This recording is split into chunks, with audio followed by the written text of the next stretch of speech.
alam mo, kapag bumalik ako sa mga laalang pagkabata ko sa probinsya, parang kahapon lang lahat. Yung simpleng buhay, yung bang mga bagay dati, Madi, na hindi mo pinapansin pero ngayon, namimiss mo na. Madi, tuwing umaga, gigising ka sa tilaok ng manok at hindi sa alarm clock.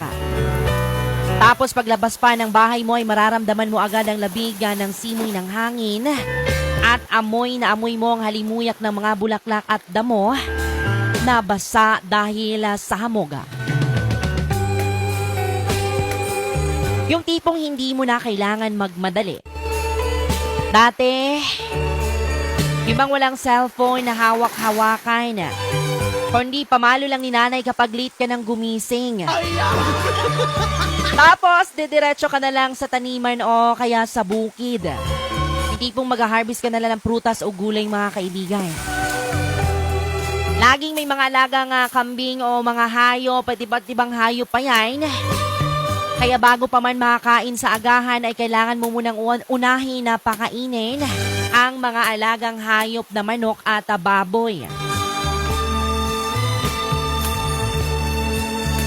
Mga Madi, ang saya ng laro namin noon.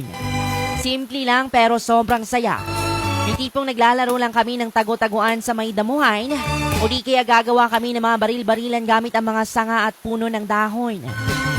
Di na kailangan ng gadgets noon, mga kaibigan, kasi sapat na ang kalikasan para mag-enjoy ka.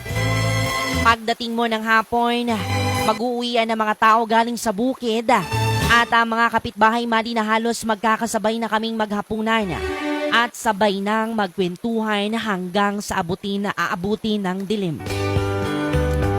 Yung tipong kahit simpleng buhay lang sa probinsya, dama mo ang